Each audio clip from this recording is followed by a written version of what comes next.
Sa headlines, kan mga barata, drug summit kang lokal na gobyerno kang naga, pinagibong ngunya na aldaw.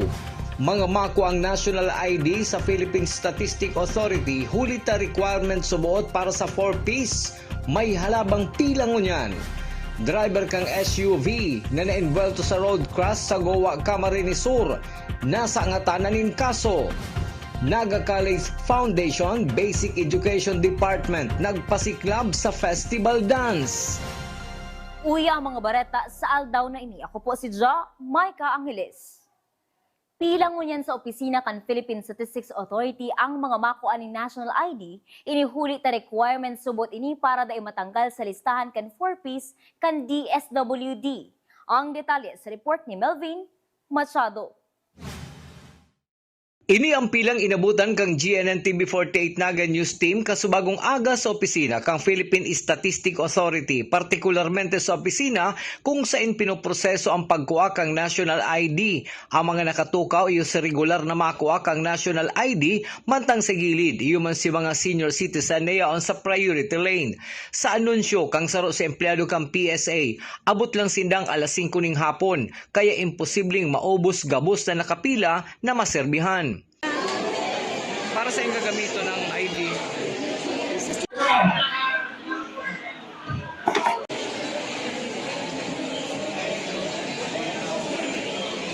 Ang pagdakol ka mga gusto makakuha ng national ID, hulita requirement subot ini bilang miyembro kang 4-piece. Kung mayo subot ka ini, tatanggalon sa listahan.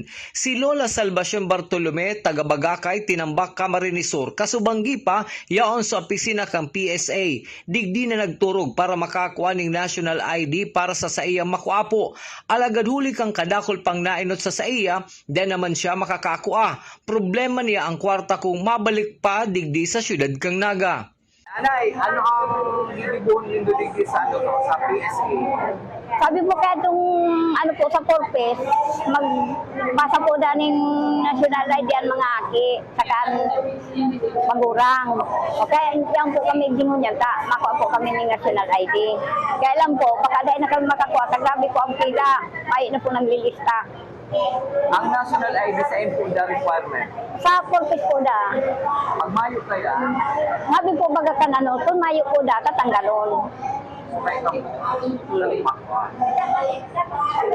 Ano nga ni po, ini po kaya, inilampuan niya ako sa kuya. Ako po, may national ID naman. Kaya lang po, ini makuha po, kumayo pa. O, pag dahil po ng national ID ipasa, tanggalo na. Kasi po nagsabi po kayo sa Yung po nga nidang nag-ano sa purpose. Yung po daw ang patakaran mo niyan. hindi na po ako nagturo. Iyo po, haros matanga pa po kami nag-abot ugde. Dati hindi na kami naka-ano ni. Pero po yan, ma-accommodate ka mo dahil. Dahil na po kami makaka-ano ni, tama yun na po ng grabe pa po ang pila duman sa laog. Nag-iriwal na po nga sa laog. Nagdidiskusyon na ani mo po da, nagsisingit. Oh, kaya yung po ang ninda. Kaya kami po, baka dahil na po kami makakuangon yan. Balik na lang. Dahil ko po kung makabalik pa ka, ang problema po nga na, pamasahe. Sa mensahe man sa GNN TV48 Naga kang DSWD Bicol, sa ngunyan, mayo pa subotin guidelines pag-abot sa delisting o pagtanggal sa listahan kang 4-piece kung mayong PSA ID. Ang PhilSys ID ang saro lang sa co-responsibility ka mga 4-piece beneficiary. Ang pagtanggal sa listahan kang 4-piece ang maagiman sa due process. Para sa GNN TV48 Naga, Melvin Machado, Newsbreak. Sa kasumpay na bareta, Philippine Statistics Authority nagdagdag na subuotin personahe para magtabang na maparikas ang pag-akomodar sa mga nagkukuan ng national ID. Naghagad man in pasensya ang nasabing opisina sa sitwasyon ngunyan. May follow-up report si Christine Reyes.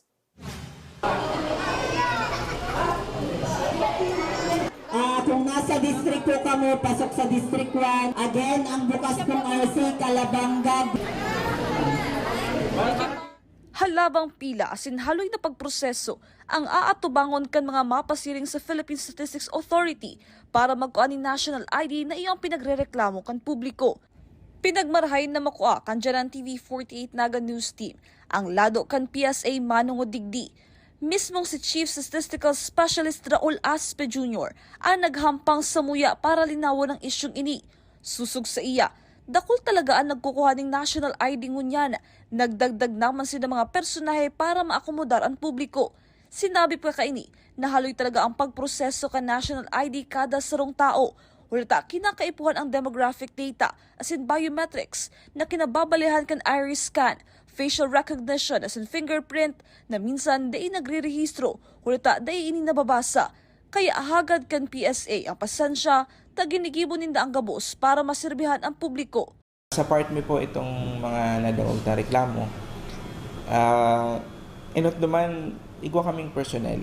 Sa totoo lang, kang naglaog ang January, ang enot kong hinagad sa management is magdagdag kami ng tao na natawanan man tulos, nag-train kita ng mga tao para madagdagan. Kasi dapat, ang yaon na lang dyan ng tao, saro na lang eh. Saro or duwa para mag-cater ka itong padiit-diit na nagdidiyan kadto. Ngunyan, dahil dakulon, nagdagdag kitang hanggang 4. Tapos, aside from that, nagdagdag kita ng crowd management, crowd control. Kasi ang pagkuha po ng national ID, bako yan, itong ma-fill up ka lang ng form, tapos ipiprint or itataon na sa emo. Ang national ID, igwa po yun yung biometrics part, igwa ang demographics, matao ka rin sa emo mga demographic data. Tapos kukunin ang biometrics. Pag sinabit ang biometrics, kaibahan ang iris scan, kaibahan ang facial recognition, tapos ang sa iyang 10 fingerprints. Kabali po yan, gabos. And minsan, ito maiwasan, nahahaloy po sa fingerprint dahil dahil na nababasa ang sa endang mga nguro. So, normal po yan. Inaabot din 20 to 30 minutes. So, kung susumahon, talagang haloy po ang registration kang kada sarong tao. Nag-request naman sinda sa mall na magkaigwa ng standby na medic team para sa mga nakapilat na halos yaon igdi iyo si mga senior citizen asin igwapang mga kaibanan na aki. Pakiulay pa kang ahensya na kung mayo man silang transaksyon ang mga nasa vulnerable sector, dai nasubot iiba para makabawas sa tao. Dai man subot gamiton para lang makapila sa priority lane. Dagdag pa ni Aspe, dai man sila nagpapasingit bilang respeto naman sa mga nainot ng magpila. Aside dyan, nagpadagdag din ako, nakiulay ako sa management kang mall na magkaigwang naka-standby na medic. Naintindihan ta na ang mga nagre-request nun yan, puro po mga senior citizen, mga PWDs, itong mga may mga aki, Kaya ang pakiulay mi ko kung mayong transaksyon din sana sa si mga senior citizen and mga aki, din na pag-ibahon. Kasi nakakadagdag sila sa crowd, nasasakitan lalo ang management. Yan po, may medic kita, may guard, may mga personnel na naka-standby duman. So kami po, ang instruction ta sa mga tao, kung hanggang kaya nindong maubos, ubuson yan. Kaya lang, minsan nahihirak man kita sa diretang personnel, maoroli alas 8, tapos papaamayon ko pa alas 7, alas 7:30, tanganing i-cater girare sa dakulo ng tao. Para sa Janan TV 48 Naga, Christina Cancer Reyes, Newsbreak. Sa kasumpay na bareta, sa pagdagdag ng personahe kan Philippine Statistics Authority, sinabayan man ininin pagdagdag ng outlet kung saan pwedeng makapagparehistro para sa national ID. Susog kay Chief Statistical Specialist Raul Aspe Jr., nagbukas sa sinda sa Calabanga, Goa, Iriga, San Fernando asin Sipocot, Camarines Sur, kung kaya mayo ng rason para digdi sa syudad ning Naga pamagkua.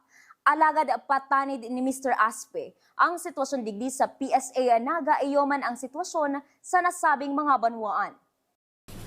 Saro sa pinadagdag ng tao kang nakaaging semana, nagbukas din po kami sa Calabanga. So igo din po duman registration center sa Goa, igo din sa Iriga, sa San Fernando, and then sa Sipocot. So kung dahil na makadigdi, pwede po duman sa mga areas na to, parehas po ang sitwasyon. So kung madumanan po nindo yan, gabos yan, halos pano-pano talaga. And ini po mga, I think, kaipuhan talaga ninda kasi mga beneficiaries ninda kang gobyerno.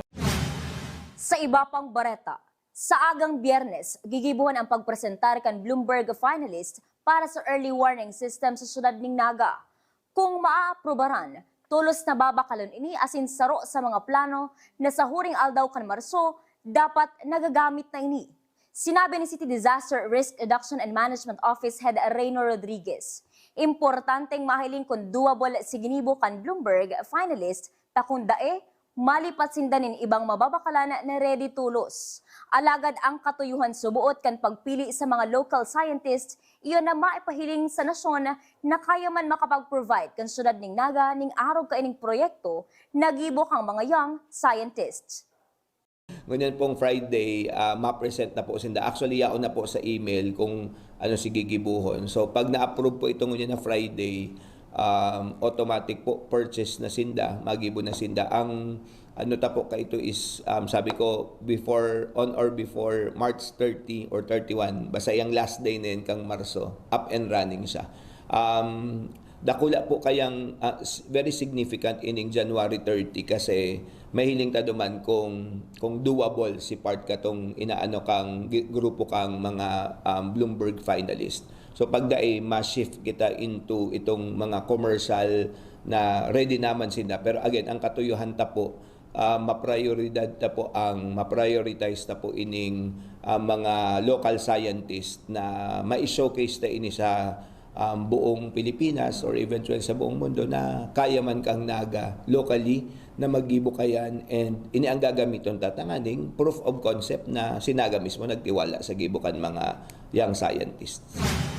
Padagos sa mga bareta, hinahalat lang kan Public Safety Office ang recommendation na settings as in configuration hali sa Naga City Urban Transport and Mobility Council na kaulay ang MMDA as in UP National Center for Transportation Studies para hilingon ang traffic signalization. Ang tulong traffic lights na papaandaron ang yaon sa may Diversion Road, Balatas area as in Peña Francia Magsaysay area. Ang ibang traffic lights sa sentro kang Naga ang dapat na subuot ribayan. Ayun po, ini yung sa tuyang traffic lights, ang instructions sa mo, paandaro na. Pero ang hinahalata po, so recommendation na settings, so configuration, kang sa tuyang Naga City Urban Transport and Mobility Council. Dahil kaulay po ninda so MMDA, kaulay ninda so UP, National Center for Transportation Studies, and si Sir Cyrus Gumari, Dr. Cyrus Gumari, itong consultant na alis ang Germany, to look into this traffic signalization. Para po ang gusto ni Mayor, pagpaandar, malinaw na ang settings. So naka-ready na po yan, hardware. Hopefully after the summit, maandar na ang mga traffic lights. Sir, pero ang mga traffic lights? Tulo lang ang sites ta. Itong sa may Robinsons area, Igbi sa may Balatas, and then Peña Francia area.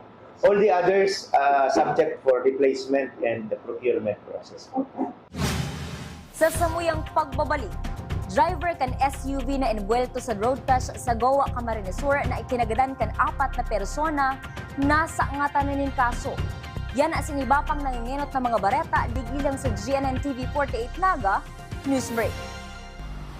The digital age is here. They warn us of a cold, efficient world where the human touch is lost to automation. But we refuse to accept that choice.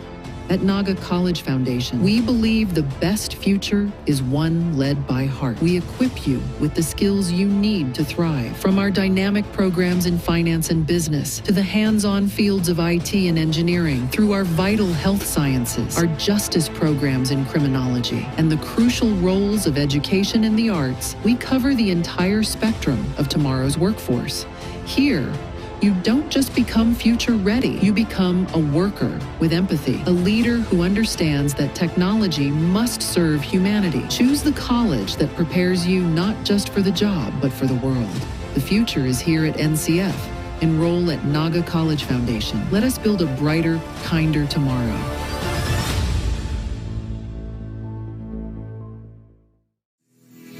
The battle for regional supremacy is back. 3 leagues, 6 champions, 1 city. All roads lead to Naga sa pagsasama-sama ng pinakamalalaking liga sa South Luzon. Oragon Basketball League, United Collegiate Championship League, Bicol Universities and Colleges Athletic League, the second South Luzon Invitational Basketball Tournament, Olivares College, Parañaque, UCCL Season 19 Champion, Guangmi College, Tagaytay City, UCCL Season 19 Silver, Faith Colleges, Manawa City, Batangas, UCCL Season 19 finalist, Naga College Foundation, OVL Season 1 champion, Amando Cope College, Tabaco City, Albay, Cal Season 7 champion, University of Nueva Cáceres, sa 2025 Regional Qualifier, February 6 to 8 at the UC Sports Palace with special exhibition match between W Sofia basketball team versus Oragon All-Star. Live stream via GNN Naga Digital TV Channel 48.1, Oragon Sports TV, Oragon Basketball League Facebook page, GNN TV 48 Naga YouTube channel.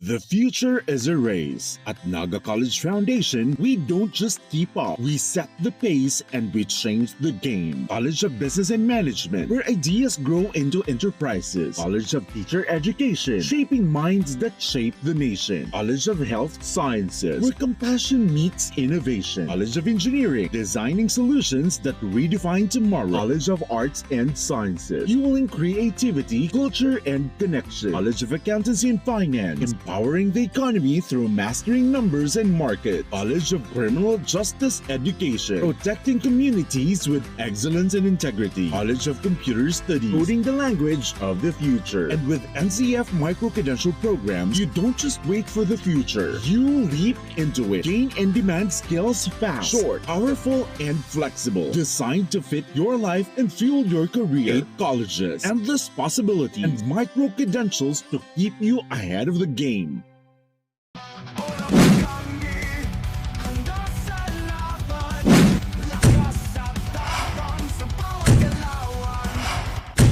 Ano, morag ka?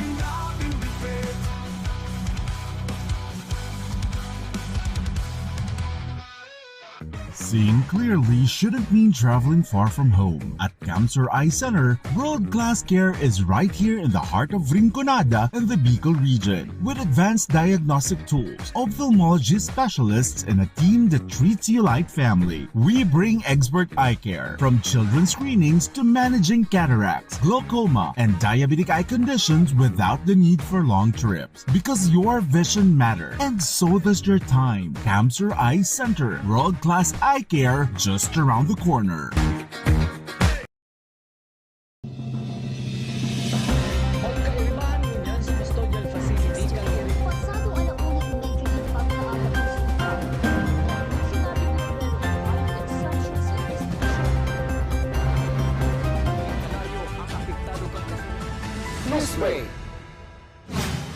Sa pagpapadagos kan mga bareta, tamang programa para sa mga nadadakop na personang inibwelto sa ilegal na droga ang saro subuot sa mga solusyon para labanan ang pagpadagos na paglakop kaini sa mga barangay kan Naga.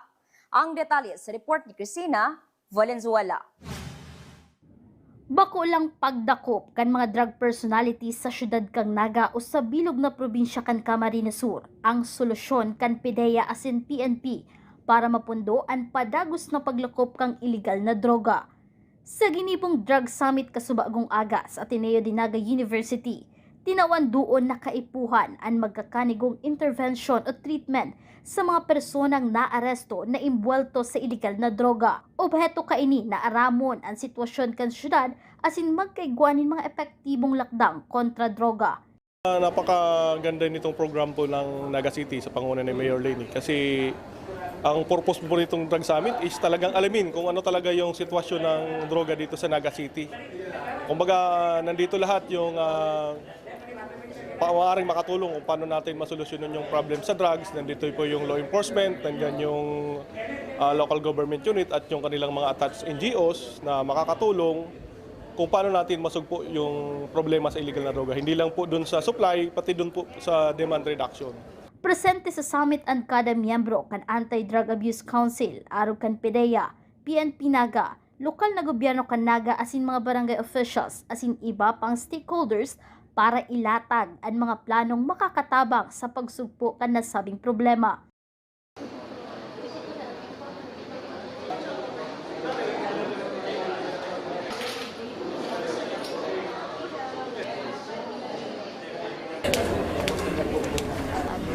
Sa kampanya kontra illegal na droga. Sigun ki Barangay Kagawad Ray Plopeño kan San Felipe, dakulang tabang an summit para sa indang barangay.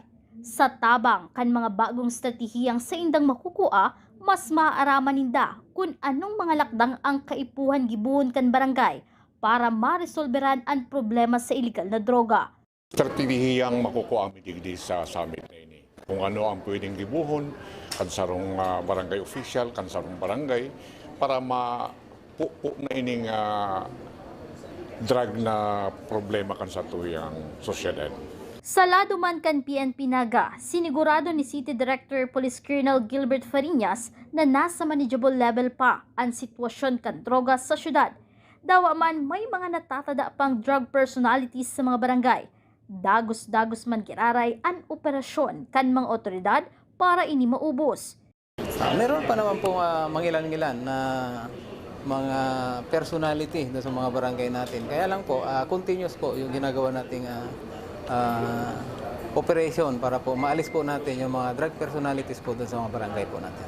Para sa akin po, nasa manageable level po yung drug problem po tayo. So na-address mo naman ng PNP, na-address mo naman ng LGU kung ano po yung kakulangan ng, sa problema po ng drugs. Para sa GNN TV 38 Naga, Cristina Valenzuela, Newsbreak. Sa Barangay San Felipe, Naga City, 134 pa na mga drug personalities ang yaon sa drug list na padagos na pinagmamonitor kan barangay. Sigun ki Barangay Kagawad Ray Plopeño, bako naman malala ang sitwasyon kan drogas sa indang barangay. Huli ta may mga intervention ang ginigibo ang barangay na inaapod na community-based drug rehabilitation na sarukman sa mga basihan para maging drug-cleared ang barangay. Sa ngunyan, si mga residente kan San Felipe na dating nagsurrender na ang iguanan ng trabaho, asin ang iba digdi, nagtatrabaho sa barangay, sabi pa ni Kagawad Plopeño. Igo kaming 134 from our drug list, no? Original yan, no? Igo kaming araw kayo na numero. Medyo na ko yan, natawanan ng mga intervention, no?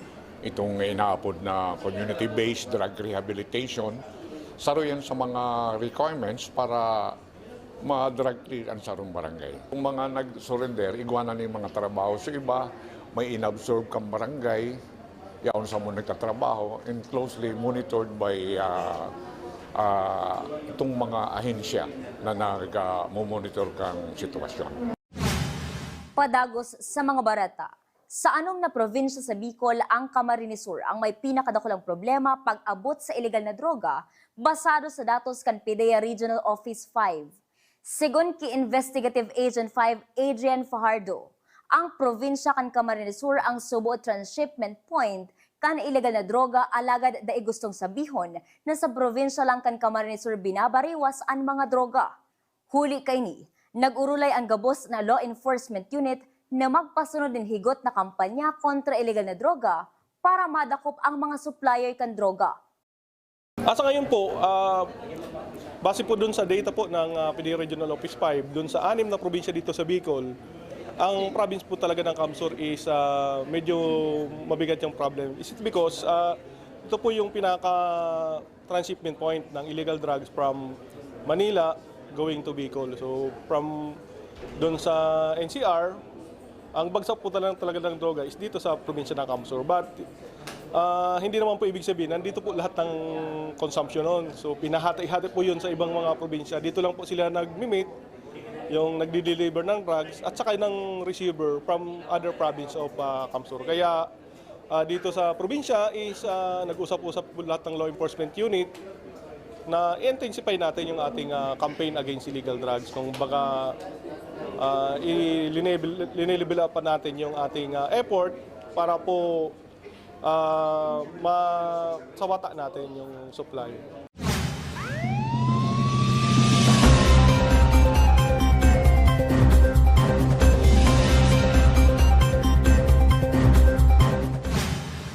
Sa police report, nasa ngatanan kasong reckless imprudence resulting in multiple homicide, serious physical injury as in damage to property ang 19 anyos na driver kan SUV na nakabangga sa duwang motorsiklo na ikinagadan kan tulong persona kasuudma.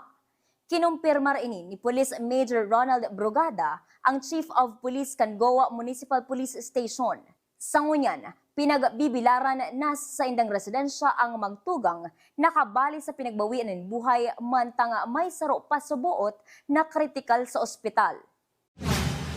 Sa iba pang police report, carnapping na may piyansang 300,000 pesos ang pinag-aatubang na kaso ni alias Dilar, 35 years old, residente kan Nabua, Camarines Sur, asin inaresto kan mga otoridad huli kan warrant of arrest na ipinaluwas kan korte. Pinanginotan kan tracker team kan Nabua Municipal Police Station na nakipag-coordinar sa 93rd Company Infantry Battalion asin 9th Military Intelligence Battalion. Ang nasabing akusado na rank number 7 provincial most wanted person ang yaon ngunyan sa custody kan Nabua Municipal Police Station. Sa iba pang bareta, huli kan pagtatarabangan kan lokal na gobyerno kan San Jose, Camarines Sur, mga law enforcement agency asin mga stakeholders formalmente nang pinagdeklara bilang stable internal peace and security. Ang aktibidad pinagibo kasudma na pinanginotan ni San Jose Mayor Gerald Peña, tropa hali sa Philippine Army, PNP, Philippine Coast Guard, simbahan asin iba pang organisasyon na hali sa banwaan ni San Jose, Camarines Sur. Hagad man kan lokal na gobyerno kan San Jose, Camarines Sur na magkasararoan gabos para masusteneran subuot ang pag-asenso kan sa indang banwaan. Padagos sa mga bareta, kaibahan ni Libmanan Mayor Sona Marfil ang commanding officer kan 9th Infantry Battalion Philippine Army na si Lieutenant Colonel Thomas Bawayan, representative kan Libmanan Municipal Police Station, mga taga-DILG, iba pang opisyal kan lokal na gobyerno kan Libmanan, Camarines Sur sa pagpresentar sa dawang dating rebelde na nagbalik loob na sa gobyerno. Sa social media post ni Mayor Marfil, sinabi kaini na ang desisyon subuot kan duwang dating rebelde nagpapahilingin pag-asa asin sarong paninindugan na magtukdo nin mas salbadong komunidad para sa gabos. Sa Ginubatan, Albay, binawian na subuotin buhay ang sarong rebelding NPA na si Ka Ariel na miyembro kan Sub-Regional Committee 5 kan Bicol Regional Party Committee kan nakalista pet sa 28 kan presenteng bulan. Pasado alas 4 subuotin ni maagahon kan bawian ng buhay ang nasabing leader kan NPA huli sa helang mientras na pinagdudulagan ang intelligence-driven operation kan PNP as in Philippine Army. Susog sa report kan PNP, pasekreto subuot na pinaglipat kan pinagtutubod ang miyembro kan NPA ang bangkay ni Ka Ariel pasiring sa funeral parlor as in crematorium sa Ginubatan, Albay para sa marikas na cremation. May kasong homicide as in duwang murder ang nagada na leader kan NPA sa probinsya kan Albay. Naga College Foundation Basic Education Department nagpatiribayan sa festival dance kung saan madadalan ang tibay kan mga kaakian. Ang detalye sa report ni campus correspondent Jonadel Ruby.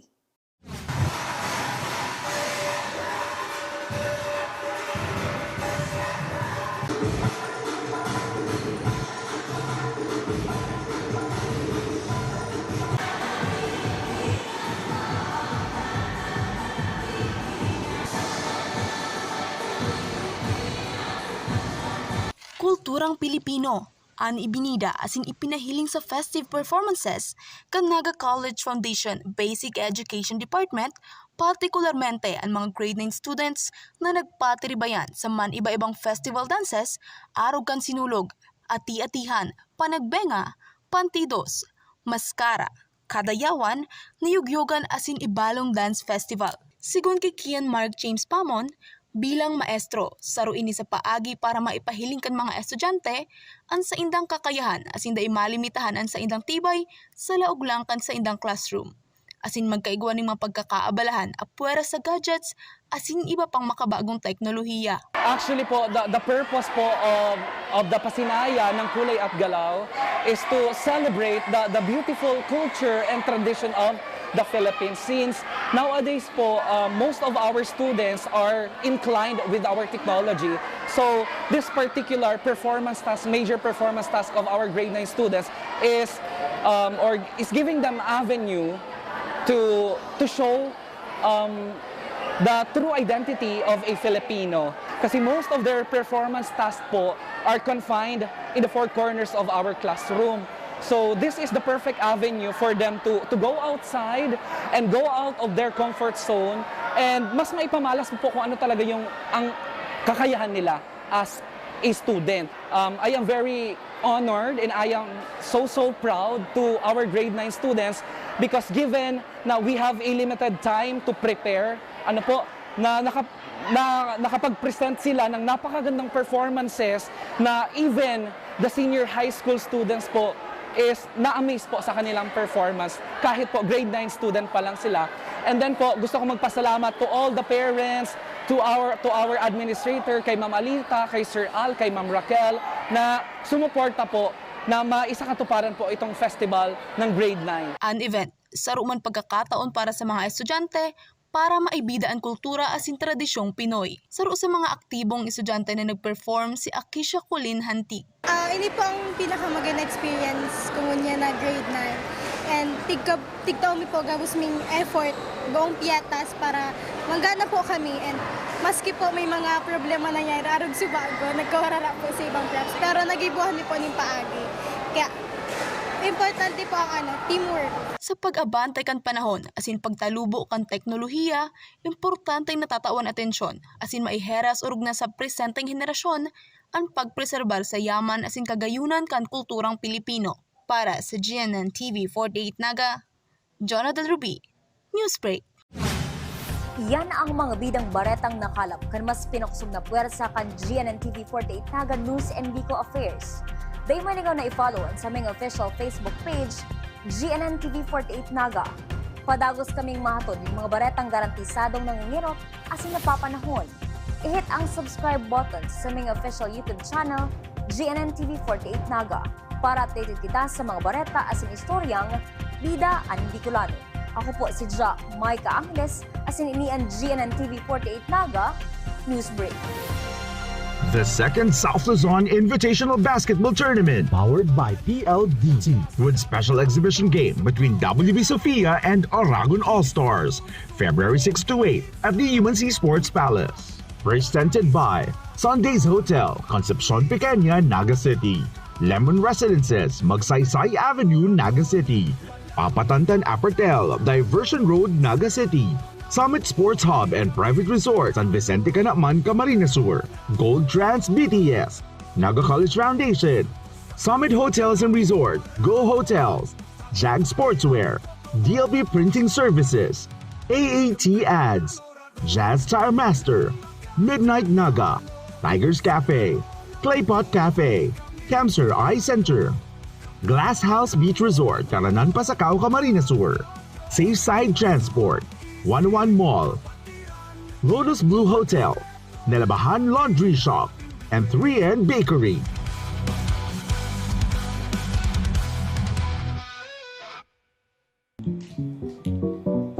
Tanga ta diri ko nababay na GNN TV 48 Naga. Kalma! Lumipat lang ang GNN TV 48 Naga sa channel 48.1. What? Direk, ang simple lang ng solusyon dyan. Kunin ang remote, pumunta sa menu Setup o Settings, at hanapin at pindutin ang Scan at hintayin. Then, boom! Balik na si GNN sa Channel 48 mo. Para sa mga balitang nangunguna at napapanahon, At sa mga programang suwak sa panlasa mo. tutok lang sa GNN TV 48 Naga, Bida ang Bicolano!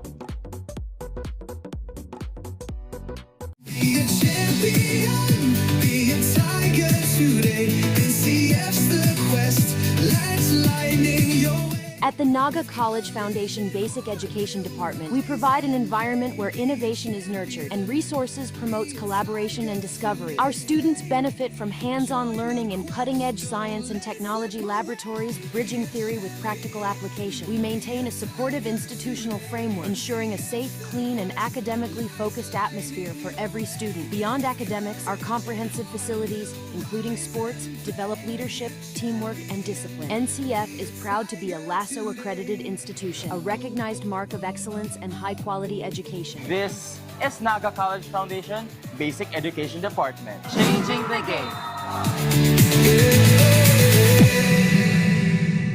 At NCF, we're all about that holistic grind. Hands-on training, real-world experience, and affordable education that gets you industry ready. Shoot to edit, dito from concept to screenwriting. From shooting to editing to actual broadcasting, NCF was the first and the only school that has its own operational television and radio stations. No boring stuff, just real skills for the real world. Jika na ba? Tiger today.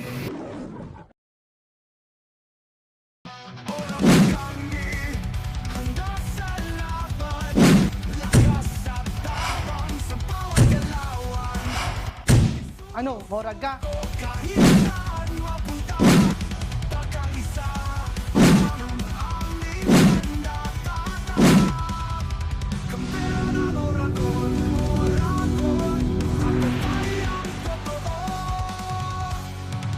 Campeón al Oradón, bailando.